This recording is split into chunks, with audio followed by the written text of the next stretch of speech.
Hey guys, it's History Behind the Warrior and welcome to another Soul Calibur video. Now with Soul Calibur 6 finally out, I've decided that I wanted to talk about some of the bosses that have appeared in the series. So in today's video, I'll be talking about Inferno, Night Terror, and Abyss. Now I know Al Ghul is a boss, but I actually already have covered the character, and he has his own entire video. So please do go check that out if you are interested in him. Now first off, let's talk about Inferno. Now Inferno himself is a supernatural being that is housed within the Blade of Soul Edge. You see, Inferno was created by the blood, malice, and pain that basically baptized the blade. From the sword being drenched in the blood of the innocent, a monster, if not so a demon, was born from this, and that being would be Inferno. Now from here on out, Inferno would live inside the Blade of Soul Edge, calling out to those with weak minds and forcing them to do cataclysmic atrocities across the world. Many died and fell to the corruption of Inferno, but that is until he came into the hands of Al Ghul. As you see, Al Ghul was interested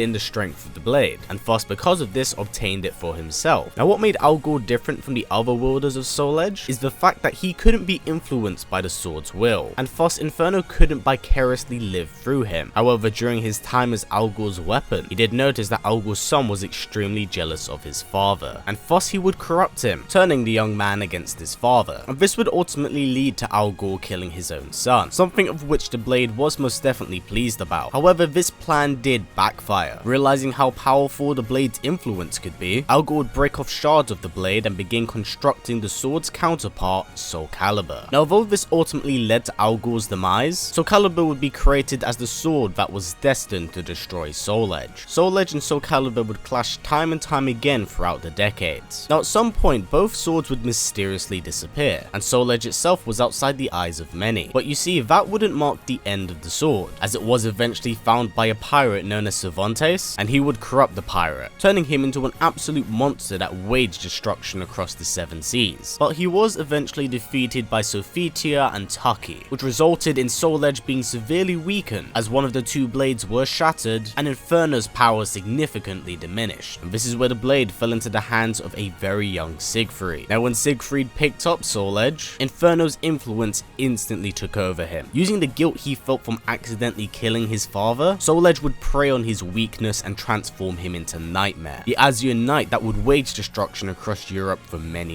years. Now Inferno was well aware of the damage he had suffered, and thus would have evil seeds strike places across the world to corrupt individuals so he could consume their souls. And for a long while he was indeed successful in this. This in turn led to many following behind him, including the likes of Astaroth, Ivy, and even Aeon, so he was successful in regaining a significant amount of power. However, when he came face to face with Kilik and Shanghua, he was overpowered. Feeling himself overwhelmed, Inferno would take over his Nightmare form and ultimately do his best to defeat them. However, he was defeated by the pair, as Shanghua had secretly wielded Soul Calibur this entire time. Now upon his defeat, Inferno would disappear for the next few years trying to recover his strength, allowing the Nightmare persona to once again consume Siegfried and carry out his will. So in terms of canon of the story, Inferno does disappear for a significant amount of time, only resurfacing during the 4th Soul Calibur game when he himself finally decides to take over the husk of the Nightmare armor. So during the 4th Soul Calibur game, the Nightmare that you do see in game is now being physically inhabited by Inferno, then Inferno influencing him through his sword. Now during the climax of the 4th Soul Calibur game, the Inferno Nightmare hybrid is defeated by Siegfried and Soul Edge is temporarily destroyed. Now although Soul Edge does return, there is no mention of the Inferno persona, as Soul Calibur 5 for the most part really does focus on the relationship between Pyrrha and Patroclus, so it may indeed be possible that Inferno somewhat died at the end of Soul Calibur 4. Now this actually allows me to tie into the creation of Abyss. As you see at the end of Soul Calibur 2, with the assistance of Raphael, Siegfried is able to unite Soul Edge and Soul Calibur in Soul Embrace, a state in which both swords are rendered useless. Now during this time, the immortal Zuslamel would catch word of this and want to end his existence, as he himself had grown tired of watching the years pass by. So he personally believed that by absorbing the energy of the 2 blades, then it may bring an end to his suffering. However, when he was able to do this, Zuslamel in a way obtained a form of true death. But instead of succumbing to the peace that he wanted so bad, he instead was transformed into this monstrous being known as Abyss, the physical embodiment of death and a monstrous force unlike anything else we'd seen in the Soul Calibur universe. Now in saying that, Abyss's appearance in this universe is extremely brief, because Zuslamel so happened to do this when Nightmare and Siegfried were in proximity to him. So with the combined efforts of the 2 sword wielders, Abyss was eventually defeated and destroyed, with Zaslamel being freed of his Reaper form, and Soul Edge and Soul Calibur would fall into the hands of Siegfried and Nightmare once more. Which brings me on to the next scenario, which is pretty cool, Night Terror. Now Night Terror is in fact the strongest being in the entire Soul Calibur universe, but in also saying that, he is a what if scenario character. This character doesn't normally exist in the main lore and universe, and it's a fun little take on the Zaslamel scenario. So instead of Zaslamel absorbing the power and energy from Soul Edge and Soul Calibur, it's instead Nightmare who does so. And by taking in said energy, he turns into this horrific monster known as Night Terror, a being that's completely bent on destruction and wanting to destroy the entire universe. So just to give you a rough idea of how strong he is, Zaslamel is said to be a character that cannot be killed. Due to the fact that he's immortal, he's seen as near invincible. However, Night Terror is the only individual in the entire Soul Calibur universe that can completely negate this effect. He's the only individual capable of completely destroying a soul to its very core. And if anything, Night Terror is what would happen if Soul Edge was at its full strength, just to give you an idea of what Night Terror truly is. But yeah, that's it for this video, guys. I do hope you've enjoyed it and have learned more by doing so. With Soul Calibur 6 out, I definitely wanted to make this video, as we're only having Inferno in game, but understandably there'd be people that are quite curious with characters like Night Terror and Abyss, who are mentioned quite a bit but have only had minimal appearances in the universe. So hopefully by watching this video you do learn a little bit more. Now just a quick heads up for those of you who are interested, I'll actually be streaming Soul Calibur 6 tonight on my Twitch channel by the time this video comes up, so if you are interested, please do come over. I would deeply appreciate it. You can also let me know how all of you guys are enjoying Soul Calibur 6. Hell, even do so down in the comments below. And also, who would you like to hear me talk about next? I'd like to know. So yeah, that's kind of it for this video, guys. Now before it wraps up, if possible, let's try getting it to about 500 likes, as a great way of helping out this channel since YouTube's ad system is broken as hell. Also now, please do ring the bell, because 90% of my subscribers aren't actually getting my videos in their sub boxes anymore. So by doing so, it'll let you know when I've made a video. But yeah, that's it for this video, guys. Now as always, please comment, like, subscribe, and share this video with everyone you know. Please take care, and I'll see you all next time.